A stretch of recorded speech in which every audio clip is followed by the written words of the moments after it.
তো hello guys, কেমন আছো সবাই? আশা করছি সবাই অনেক ভালো আছে। ওয়েলকাম করছি তোমাদের আমার নতুন ব্লগে, রিপন মণ্ডল ব্লগ। আর একটা কথা, স্পেশালি একটা বড় ইউটিউবার আছে, ঠিক আছে? বড় ইউটিউবার মানে ভালোই বড় ইউটিউবার। তার একটা ভিডিও দেখছিলাম, ভিডিওতে সে বলছে যে কিছু না করাচ্ছে কিছু করা ভালো। আর তুমি কেন চুপ করে থাকবে? সবসময় যে তোমার ঘুরতে হবে তার কোনো কথা নেই। তুমি যে কাজটা করো সেটাই তুলে ধরো ভিডিওর মাধ্যমে, সেটা খালি দেখতে হবে লোকের যেন ভালো লাগে। তো আমি তো তোমার হচ্ছে সুইগি করি, আর সুইগির মধ্যে আমি অনেক জায়গা ঘুরি এবং বিভিন্ন স্পটগুলো দেখি, ঠিক আছে? তো আমি কেন চুপ থাকবো? তো কবে কোথায় ঘুরতে যাবো সেই প্ল্যানে, কখনো ভিউজ কম আসছে সেই জন্যে যে আমি ইচ্ছা করে ভিডিও কম করে দেবো, এরকমটা হতে পারে না। তো ফাইনালি তোমার হচ্ছে আবারও বেরিয়ে পড়লাম। ব্লগ এবং কাজ দুটোই করব, আর থেমে থাকা যাবে না। মানে সূর্য মাথার উপরে চলে এসেছে। তো গাইস, আজকের মতো খারাপ কাজ বহুদিন হয়নি, বহুদিন। আজকে কিন্তু বড় দিন, ঠিক আছে? 25শে ডিসেম্বর। আর বুঝতেই পারছো, মনে শান্তি নেই, পকেটে টাকা নেই, এদিকে কাজে বরকত নেই।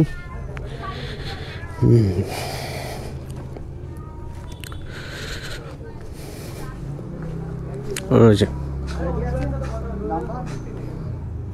1657।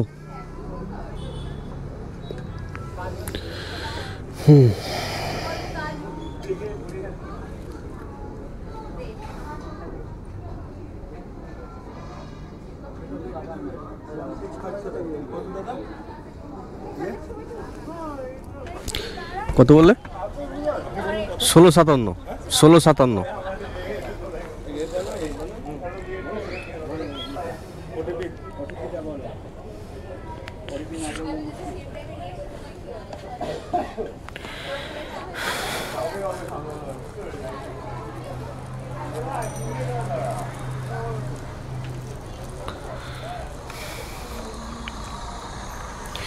জীবনের ঠিক মজাটা না এরাই নিচ্ছে, আর আমরা খেটে মরে যাচ্ছি।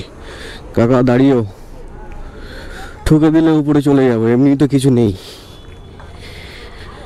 তার উপরে যদি তুমি ঠুকে দাও কি হবে? কিচ্ছু নেই, কিচ্ছু নেই জীবনে।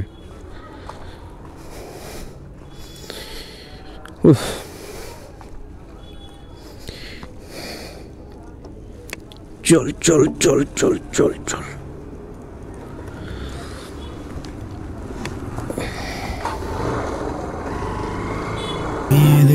সব কিছু তুমি চাইলেই ছুটে যাব পিছু পিছু। হাতে বাড়ালেই দিয়ে দেব সব কিছু।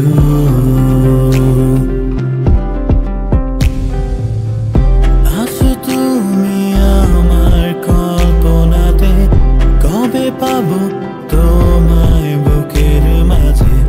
স্বপ্ন দেখি আমি প্রতি রাতে, দেখা হবে তোমার সাথে কবে? বহুদিন গাইস স্টেডিয়ামের ভিতরে ঢুকে খেলা দেখা হয়নি, মানে কোনো ম্যাচ দেখা হয়নি, মানে সময় বের করতে পারি না, ঠিক আছে? আর ভালোও লাগে না। তো ভাবছি কিছুদিনের মধ্যে একটা তোমার হচ্ছে মোহনবাগানের খেলা হলে একটু ম্যাচ দেখবো। তো টিকিট কাটতে হবে তার জন্যে। আবার ভিতরে ক্যামেরাও মনে হয় অ্যালাউ করে না, তো মোবাইলে করতে হয় ব্লগ। তোমার হচ্ছে ক্যামেরা ব্যাগ কিছুই তো অ্যালাউ করে না, সেই কারণেই স্পেশালি। আরও মোবাইল তো ভালো না, রেনো 8-এর ক্যামেরাটা যাই হোক ওয়াইড অ্যাঙ্গেলে ভালো শ্যুট নেয় না আর কি। যদিও একবার ট্রাই করা যেতেই পারে। তোমার হচ্ছে বিল্ডিং নাম্বার 6। বিল্ডিং নাম্বার 6 কোথায় আছে? 6 এটা কত? বিল্ডিং নাম্বার 6 এর সামনে চলে এসেছি। তো এখান থেকে জাস্ট পার্সেলটা দেব, দিয়ে বাড়ির দিকে হাঁটা মারবো। কারণ হচ্ছে দেখো মোবাইলের চার্জ দেখো 12% না 13% হয়ে আছে।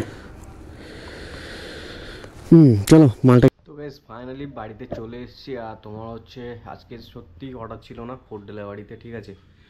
বড়দিন তার জন্য হয়তো হবে। আর আমার বন্ধু একজন আছে, তোমার হচ্ছে বাইক ট্যাক্সি করে, ঠিক আছে। তো সে বলছে আমি সারাদিনে 500 টাকা তুলতে গিয়ে মাথা হেসপেস হয়ে যাচ্ছে। আর সে বলছে তোমার হচ্ছে সেক্টর 5 থেকে একটা অর্ডার, মানে বাইক ট্যাক্সি, ঠিক আছে, প্যাসেঞ্জার নিয়ে সোনারপুর গেল 150 টাকা।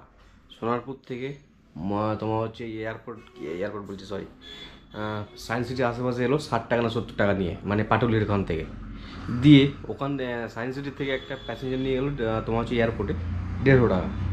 হ্যাঁ, তো ওখান থেকে আরেকটা নিয়ে নিউ টাউনে এলো 70 টাকা। তা আমি ভাবছি, ঠিক আছে, 2 ঘন্টা না 2.5 ঘন্টা বলছে সময় লেগেছে, 2-2.5 ঘন্টার মধ্যে 400 টাকারও ইনকাম হয়ে গেছে বাইক ট্যাক্সি করে, আর তাও উবেরে। আর আমি সারাদিন সুইগি করছি, এই করছি সেই করছি, তাতেও 500 টাকা পড়াতে পারছি না আজকে। মানে কি অবস্থা। তা ভাবছি বাইক ট্যাক্সি করা উচিত কিনা, ঠিক আছে। ভাল লাগছে না কিছু, কি করব তোমরাই বলে দাও।